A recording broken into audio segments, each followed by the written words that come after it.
Bonjour mes frères et sœurs, j'espère que vous allez bien. Pour ceux celles qui sortent du travail, pour ceux qui sont en famille, qui s'occupent des enfants. Alors j'ai à cœur de vous partager un passage quelque temps dans la parole de Dieu, parce que c'est vrai que nous vivons des temps difficiles, des temps où beaucoup de personnes se perdent, des personnes ne savent pas qui ils sont. On se dit pourquoi il y a le mal, pourquoi tant de haine, pourquoi on manque d'amour. Eh ben, tout cela a une cause. Et cette cause, pour arriver à cette cause, il y a eu un début. Donc nous allons dans la parole de Dieu, dans la Genèse, et la Genèse se trouve dans la Sainte Bible. Et Dieu avait créé le monde. Il a créé le monde. Dieu a créé le monde en 6 jours, et le septième, il se reposa. Donc Dieu avait créé le ciel, la masse, le haut et le bas. Il a différencié le ciel et les eaux en bas. Ensuite, il a créé le sec. Il a aussi créé les animaux marins, donc le poisson, tout ce qui s'y trouve, tout ce qu'elle renferme. Et ensuite aussi, il a créé le sec, les arbres fruitiers, les animaux. Il a créé ensuite l'homme. Donc il a été dit, faisons l'homme à notre image. Faisons l'homme à notre image. Et qu'est-ce que l'homme à notre image? C'est que Dieu est divin, donc il est le créateur. Donc il a fait une ressemblance. Nous sommes à sa ressemblance. Donc peut-être nous le ressemblons. Donc nous avons des bras, des mains, une tête, des oreilles. Mais aussi, à part entière, nous avons un esprit. Et cet esprit, il est de lui. Donc tout le monde, que nous soyons croyants ou pas, nous avons tous une pensée de l'éternité. Nous pensons tous que Dieu existe. Mais pour ceux qui l'ont accepté, comprendront que Dieu a un seul nom, Dieu est un seul Dieu, et le seul Dieu parmi tous les dieux. Donc Dieu a créé l'homme à notre image. Donc Dieu a créé l'homme à notre image. Donc au Genèse 2, verset 7, il dit, l'Éternel Dieu forma l'homme de la poussière de la terre, il souffla dans ses narines un souffle de vie, et l'homme devint un être vivant. Donc à partir de là, de la poussière, nous sommes devenus hommes. Et c'est grâce à cela que l'homme puisse se tenir debout, et l'homme peut aussi penser que Dieu existe. Parce que c'est grâce à ça, parce que c'est grâce au souffle de vie que nous avons de lui, que nous avons aussi dans notre corps une pensée de l'éternité. C'est ça qui nous anime. La vie nous anime. Et la vie que Dieu nous prête est qu'aux courte durée. Ensuite, Dieu nous donne une ordonnance. Il nous donne un ordre. Donc une ordonnance, quelque chose à examiner. C'est comme lorsque nous sommes malades, ou lorsque nous devons prêter attention à vous savez, quand on va, par exemple, quand on va dans une pharmacie où on a, par exemple, l'ordonnance du médecin et nous dit, nous prescrit quelque chose. Et ben là, Dieu aussi est un médecin. Dieu nous prescrit un ordre, il nous prescrit une ordonnance, quelque chose que nous devons faire attention. Et là, il dit, au chapitre 2, verset 16, l'homme Dieu donna cet ordre à l'homme, tu pourras manger de tous les arbres du jardin, mais tu ne mangeras pas de l'arbre de la connaissance du bien et du mal, car le jour où tu en mangeras, tu mourras. Donc il est clair qu'il dit que nous mourrons si nous mangeons de l'arbre fruitier, l'arbre de la connaissance du bien et du mal. Parce que le Seigneur, il sait que en nous donnant cet ordre-là, il veut voir si nous obéissons, si nous sommes des enfants obéissants. Notre Père, il veut pas notre mort. Et ensuite, qu'est-ce qui s'est passé?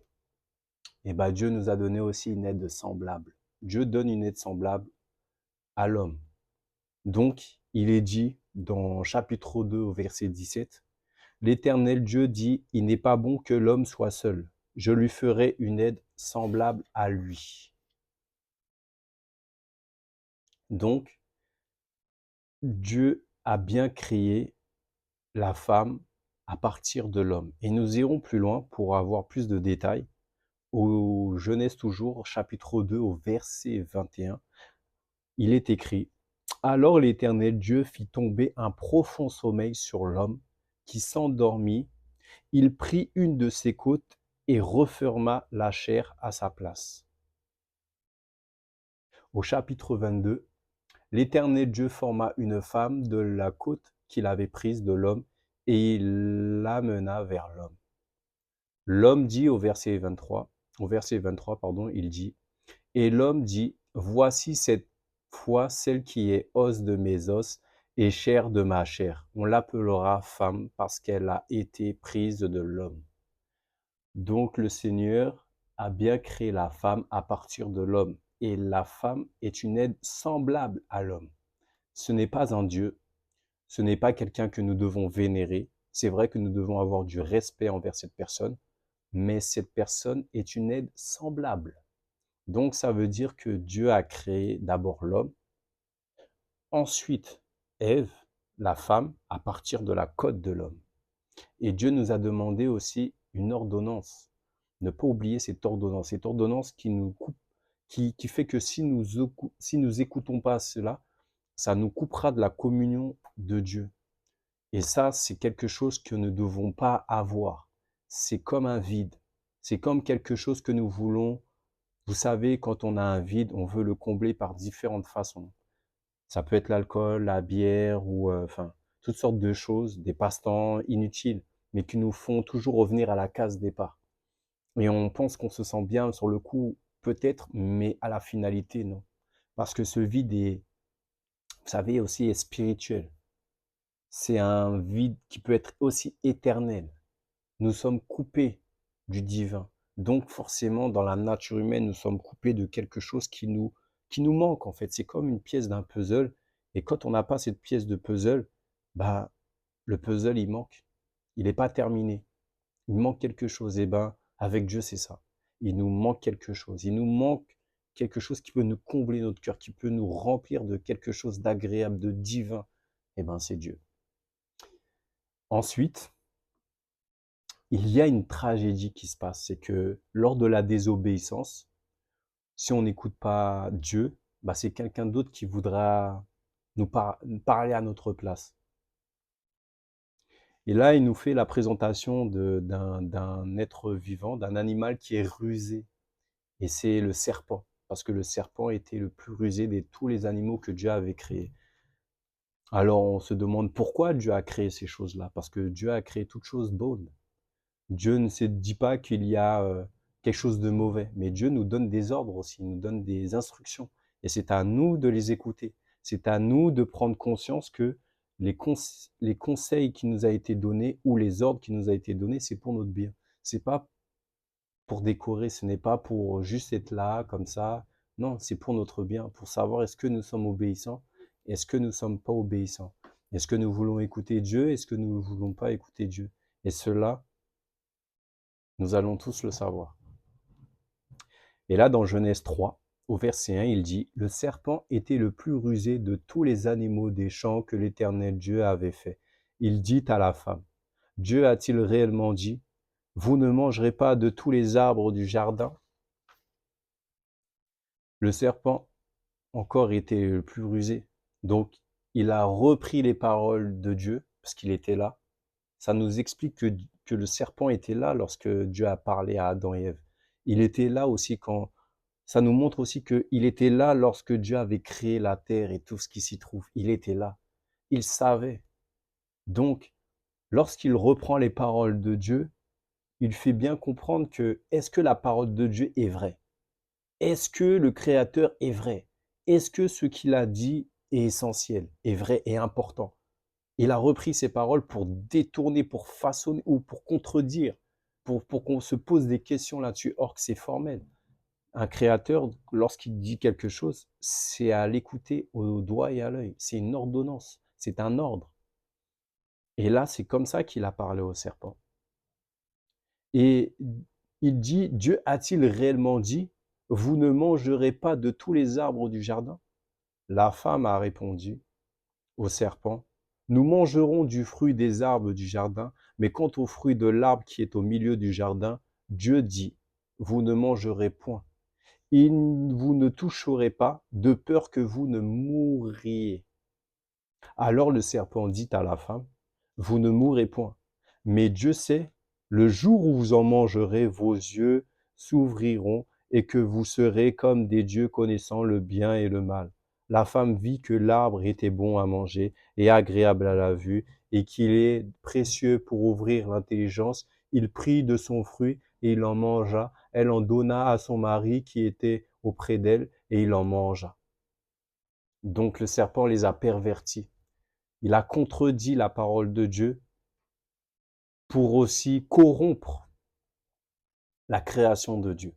La création de Dieu est parfaite, mais le serpent était rusé. Le serpent était rusé. Donc l'identité que Dieu avait fait, qu'il avait créé l'homme à notre semblance, c'était déjà une perfection. C'est l'identité. Nous sommes hommes. Mais qui est l'homme? Fait à l'image de Dieu. Donc nous avons aussi la pensée en nous-mêmes que Dieu existe. Que ceux qui connaissent ou pas, mais ils savent tous que Dieu existe. On sait que l'existence de Dieu est dans l'univers et en quelque part en haut dans le ciel, mais il est là. Nous ne savons pas comment nous pouvons le présenter, mais il est là. Il est présent.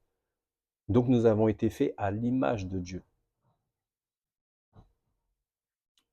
Plus loin, il dit, les yeux de l'un et de l'autre s'ouvrirent, et ils connurent qu'ils étaient nus. Ayant conçu des feuilles de figuier, ils en firent des ceintures. Alors ils entendirent la voix de l'Éternel Dieu qui parcourait le jardin vers le soir.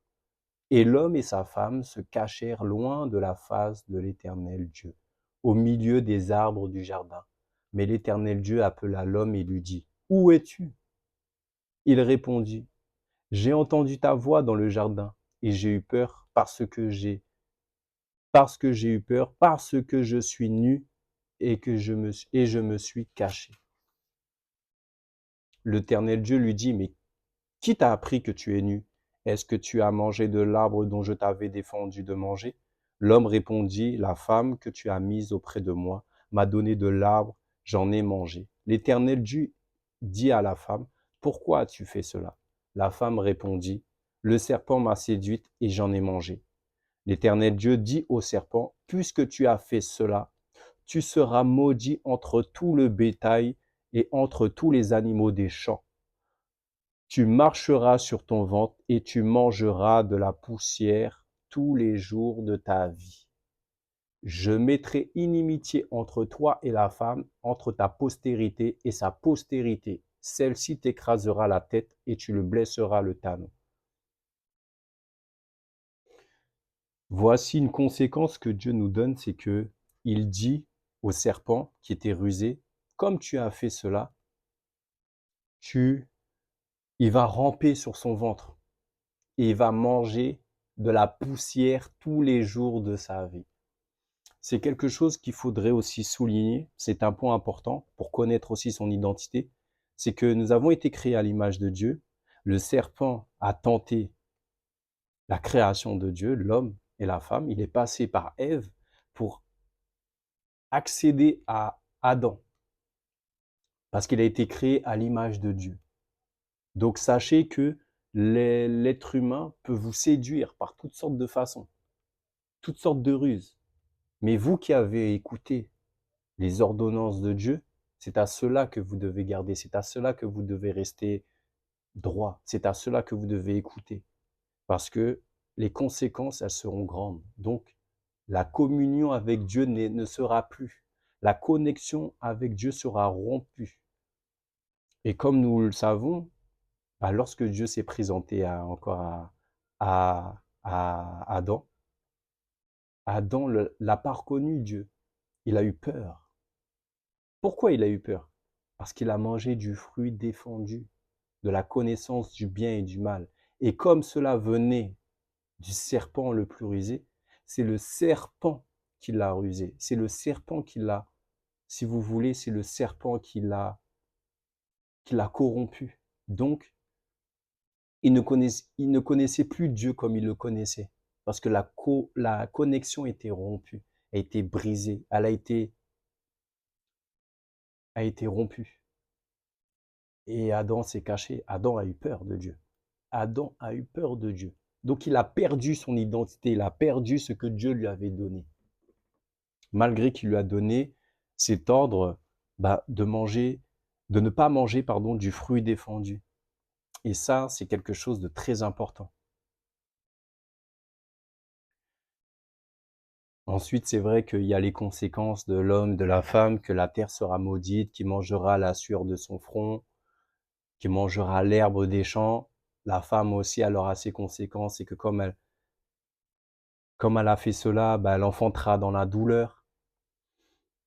Elle, ses désirs se portera vers son mari, mais son mari dominera sur elle, donc il ne prendra pas vraiment soin d'elle à cause de cette séduction que le serpent a eue avec elle.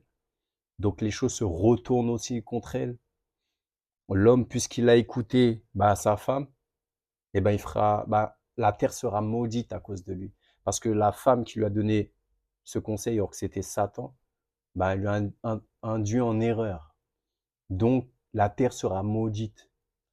Et ça, c'est important de le souligner, c'est que la femme est une aide. La femme n'est pas un capitaine. La femme n'est pas le maître. C'est pas elle qui tient les rênes. C'est censé être l'homme. Parce que l'homme, d'abord, a été créé à l'image de Dieu. Donc, c'est le premier. La première personne, c'est l'homme. Ensuite, secondo, c'est la femme qui a été tirée de l'homme. Donc, la femme est une aide pour l'homme et non le contraire. Et ça, c'est bon de le savoir, qui nous sommes en Christ. Comment Dieu a créé les choses. De quelle façon et pour quel but. Ainsi, nous pourrons savoir ce que nous sommes, qu'est-ce que nous devons faire aussi sur Terre. Quel est notre rôle, quel est notre but. Et ça, c'est très important à le souligner. C'est très important de le souligner parce que c'est ce qui nous permettra aussi dans les années à venir que nous pourrons aussi progresser, aller de progrès en progrès et non pas de complications et de défaite en défaite. Parce que le diable, encore une fois, n'aime pas la vie que Dieu nous donne, n'est pas content que Dieu fasse des choses pour nous, que Dieu ait créé des choses, mais pour que l'homme soit bien en fait. L'homme soit bien. Et ce qui est bien, c'est que le Seigneur aussi prouve son amour encore envers nous. Ça veut dire que comme Dieu aussi nous avait créés, le serpent nous a détachés de la création de Dieu et de la communion avec Dieu, avec le Créateur. Il était bon pour Dieu aussi de venir réconcilier la création avec lui. La création avec lui. Et cette personne-là est Jésus. Parce que Jésus est celui que les prophètes de la part de Dieu ont parlé pour qu'un sauveur puisse paraître. Et ce sauveur a été annoncé bien avant sa venue, pour être préparé, pour que Dieu nous dise effectivement qu'il va venir. Mais de quelle façon? Nous l'ignorons, mais il va venir.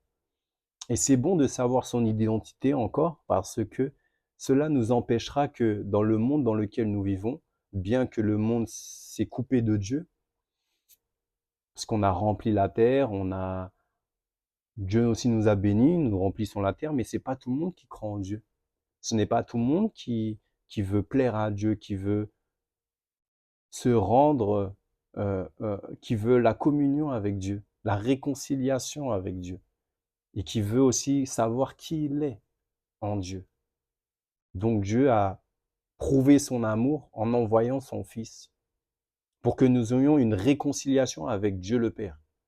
Parce que Jésus, ce qu'il a fait, c'est rendre témoignage au Père, rendre témoignage que Dieu existe et que le Fils aussi existe à travers le Père. Il est dit dans Ésaïe 54 et verset 13, « Tous tes fils seront disciples de l'Éternel, et grande sera la postérité de tes fils. Tu seras affermi par la justice, bannis l'inquiétude, car tu n'as rien à craindre, et la frayeur, car elle n'approchera pas de toi. Si l'on forme des complots, cela ne viendra pas de moi. Quiconque se liguera contre toi tombera sous ton pouvoir. C'est fort. Cela veut nous expliquer que Dieu, encore dans son amour, nous témoigne sa personne, nous témoigne qu'il est Dieu et qu'il nous aime malgré les erreurs que nous avons commis au passé, que Adam avait fait. Et cela se transmet encore de génération en génération. Mais Dieu veut que cela n'arrive pas, pour que nous puissions avoir la vie, pour que nous puissions avoir une rédemption, pour que nous puissions avoir le pardon de nos péchés, le pardon de nos fautes. Parce que devant Dieu, nous sommes pas justes. Nous ne sommes pas justes, nous avons transgressé cette loi, nous avons transgressé cette ordonnance que Dieu nous avait donnée. Tu ne mangeras pas du fruit de la connaissance du bien et du mal, car le jour où tu en mangeras, tu mourras. Alors cela veut nous montrer que Dieu nous aime, que Dieu pense à nous, que Dieu pense à nos souffrances, que Dieu pense que sans lui, c'est difficile. C'est difficile. Il nous manque quelque chose et Jésus se montre à nous. Dieu se montre à nous à travers Jésus. Dieu a pensé à nous en envoyant son propre Fils Jésus. C'est magnifique. C'est magnifique. C'est magnifique. Alors, ce qui est beau, c'est que Jésus a fait quelque chose de bien, de magnifique. Alors, nous allons dans Jean, chapitre 6 et le verset 32. Jésus leur dit, en vérité, je vous le dis, Moïse vous a donné le pain du ciel, mais mon Père vous donne le vrai pain, du ciel, et qui donne la vie au monde. Je répète, Jésus leur dit, en vérité, je vous le dis, Moïse ne vous a pas donné le pain du ciel, mais mon Père vous donne le vrai pain du ciel, et qui donne la vie au monde. Donc cela veut nous dire que Jésus veut que la création se réconcilie avec lui. Quel moyen que nous puissions avoir la vie éternelle. Quelle façon nous puissions avoir encore l'identité, que nous puissions avoir encore une communion avec Dieu le Père. Eh bien, c'est dit. Jésus leur dit, en vérité, je vous le dis, Moïse ne vous a pas donné le pain du ciel, mais mon Père vous donne le vrai pain du ciel qui donne la vie au monde. Ils lui dirent, Seigneur, donne-nous toujours ce pain. Jésus leur dit, je suis le pain de vie. Je répète, Jésus leur dit, je suis le pain de vie. Celui qui vient à moi n'aura jamais faim. Celui qui croit en moi n'aura jamais soif. Voici la connexion que Dieu établit pour le monde.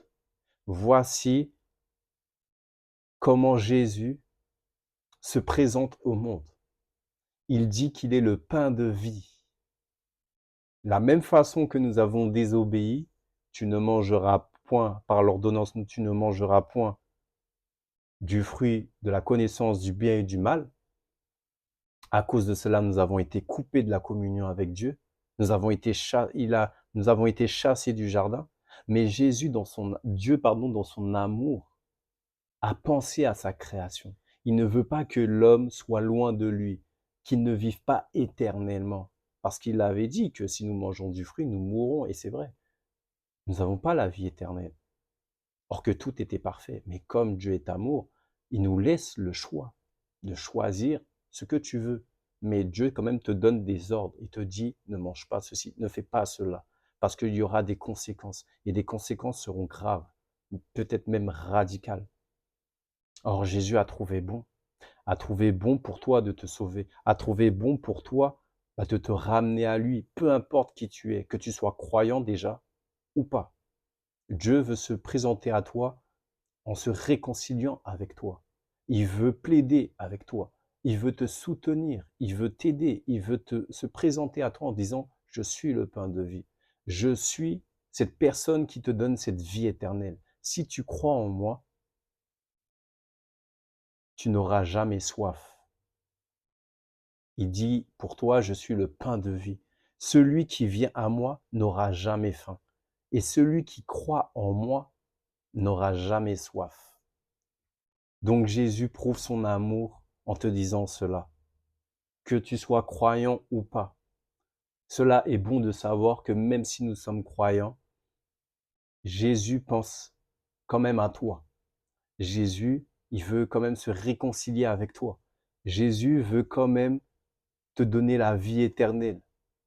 Jésus veut ton bien. Jésus veut ton bonheur. Jésus veut te sauver la vie. Il ne veut pas que tu sois loin de lui. Il veut que tu sois près de lui. Mais pour cela, il faut l'accepter. Jésus, c'est lui le pain de vie. C'est lui le pain de vie.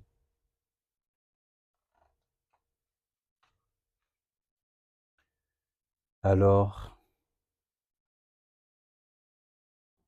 pour conclure, comme Jésus a présenté qu'il était le pain de vie, mais Jésus veut nous dire aussi autre chose. Jésus veut nous dire autre chose. Et cela est dit dans Jean 14 et le verset 6. Jésus dit, « Je suis le chemin, la vérité et la vie. Nul ne vient au Père que par moi. Si vous me connaissiez, vous connaîtrez aussi mon Père. Dès maintenant, vous le connaissez et vous l'avez vu. » Philippe lui dit, « Seigneur, montre-nous le Père, et cela nous suffit. » Jésus lui dit, « Il y a si longtemps que je suis avec vous, et tu ne m'as pas connu, Philippe. Celui qui m'a vu a vu le Père. Comment dis-tu, montre-nous le Père? Crois-tu pas que je suis dans le Père et que le Père est en moi? Les paroles que je vous dis, je ne les dis pas de moi-même, et le Père qui demeure en moi, c'est lui qui fait ses œuvres. Croyez-moi, je suis dans le Père et le Père est en moi. Croyez du moins à cause de ses œuvres. En vérité, je vous le dis, celui qui croit en moi fera aussi les œuvres que je fais, et il en fera de plus grandes, parce que je m'en vais au Père. Et que tout ce que vous demanderez en mon nom, je le ferai, afin que le Père soit glorifié dans le Fils. Si vous demandez quelque chose en mon nom, je le ferai. Donc Dieu s'est présenté par Jésus. Jésus qui a fait la volonté de Dieu a présenté le Père en faisant ce que Dieu lui demandait de faire. Donc il y a un accord. Il y a non pas un désaccord, mais un accord. Dieu s'est présenté à l'humanité en envoyant son Fils Jésus. Une fois que Jésus est venu, il a présenté le Père, donc Dieu qui est le Père, à travers Jésus. Parce que Jésus faisait des miracles. Jésus guérissait les malades. Jésus essayait d'établir aussi le courant, la foi, la communion avec Dieu à travers lui. Et il présentait Dieu à travers Jésus. Et Jésus présentait le Père à travers lui. C'est pour ça qu'il nous dit, ne croyez-vous pas que je suis dans le Père et que le Père est en moi? Donc voici l'identité. Ça nous remonte au commencement que nous sommes faits, à l'image de Dieu. Et que sans sa communion, nous ne pouvons être en communion avec Dieu. Sans lui, nous ne pouvons pas être en communion. Nous manquons ce pain de vie. Nous manquons ce pain de vie. Et il est bon de savoir que l'ennemi de notre âme, qui est le serpent, Satan, qui est devenu Satan, il ne veut pas que tu sois en communion avec Dieu. Lui, ce qu'il veut, c'est que tu sois errant. Il veut que tu souffres. Il veut que tu sois dans la peine. Il veut que tu manges de la poussière aussi. Il veut que tu sois dans des enfantillages, que tu sois égaré, que tu sois dans des querelles, que tu sois dans des complots, que tu sois dans toutes sortes de choses, mais qui est loin du bonheur et qui est loin de la communion et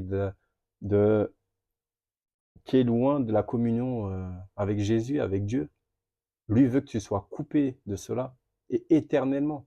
Or que Jésus a, a payé le prix. Et il prend cela très au sérieux. Il te donne le pain de vie et il te dit qu'il est vraiment le pain de vie. Il est vraiment le pain de vie. Et cela, ce n'est personne qui peut te le donner si ce n'est que Jésus. Et Jésus veut ton bonheur, Jésus veut ton bien, Jésus veut que tu sois sauvé pour l'éternité. Et cela se joue aujourd'hui. Donc il est très important aussi de savoir qui tu es.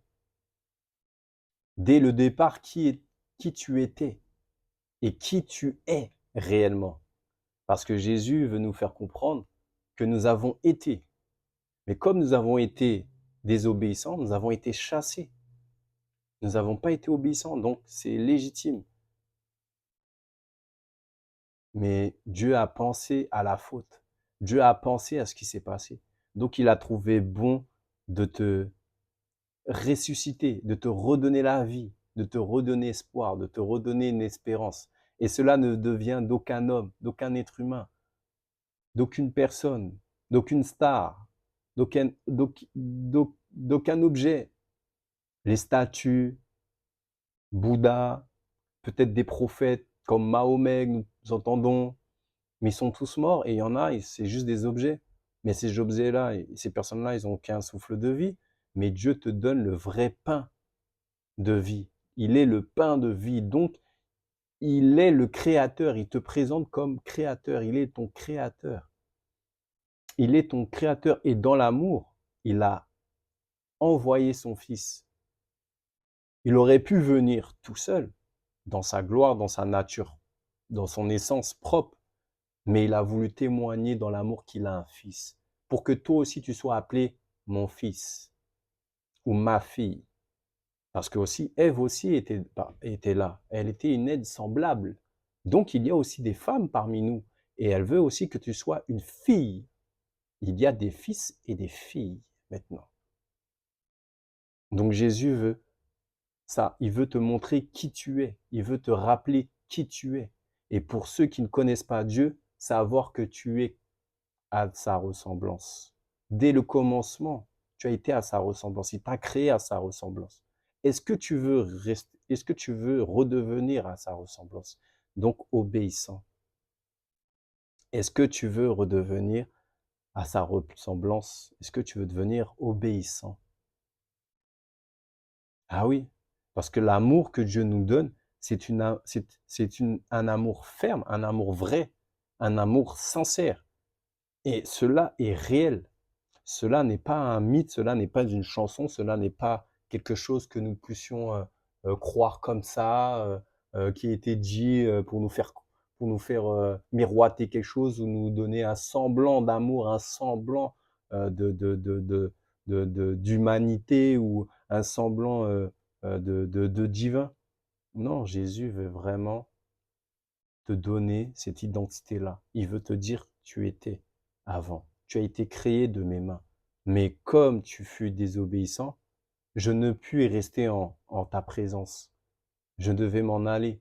Tu devais aussi t'en aller parce que tu ne me croyais pas. Tu as refusé de m'obéir. Et cela t'a poussé à fuir ma présence. T'a poussé à te cacher, malgré que j'étais dès le commencement avec toi. Je me suis présenté à toi, mais tu ne m'as pas écouté. Et là, Jésus témoigne cela à nouveau, que Dieu a envoyé son Fils, Jésus, pour que toi et moi, nous ayons la vie éternelle. Que tu crois en lui et que tu aies la vie éternelle. Donc c'est important de savoir qui tu es. Donc mon frère, sache qui tu es. Retourne à la source. Retourne à ton Créateur. Et ton Créateur t'informera. Il te conduira. Il te dirigera. Ma sœur, retourne à la source. Retourne au commencement. Retourne aux bases. Parce que c'est grâce à cela que nous savons qui nous sommes. Nous sommes pas faits des ténèbres, nous ne sommes pas malheureux comme ça. Non, il y a une cause. Nous sommes malheureux. Pourquoi? Nous avons été coupés de la communion de Dieu. Nous avons été coupés de sa présence. Et c'est tragique. Donc nous avons besoin de ci, de ça, nous avons besoin des personnes, mais en aparté, toute seule. Qu'est-ce qui te remplit? Qu'est-ce qui te fait que tu n'es pas en joie? Eh ben, c'est le manque de cette communion avec Jésus. C'est le manque de cette communion avec Dieu. C'est ce manque d'être connecté avec Dieu. Et Dieu donne tout ça gratuitement. Gratuitement. Dieu ne fait payer à personne. Il a payé le prix. Il a payé le prix pour toi. Il veut que tu prennes conscience qu'il t'aime. Et cet amour se prouve. Cet amour, ce n'est pas du semblant. Ce n'est pas simplement un mirage. Ce n'est pas simplement euh, une belle locution. Non. Cet amour se témoigne. Comme tu peux témoigner de l'amour à ta famille, tu témoignes de l'amour à tes enfants, tu témoignes de l'amour à tes collègues de travail et autres. Mais Jésus, lui, vraiment, il a témoigné cet amour en te disant, je vais à la croix pour toi. Je suis le pain de vie. Celui qui croira en moi sera sauvé. Eh bien, Jésus le dit. Jésus le dit. Il le dit. Et il me le dit aussi. Alors, mon frère, ma sœur, sache qui tu es en Christ. Et même si cela a déjà commencé, eh ben, continue. Il n'est jamais, ce n'est pas grave si tu retournes à tes bases. Bien au contraire. Cela sera que favorable, cela jouera que en ta faveur. Cela est bon. Eh oui. Donc merci de m'avoir écouté. Ce fut un plaisir. Et puis on se dit à bientôt. À bientôt.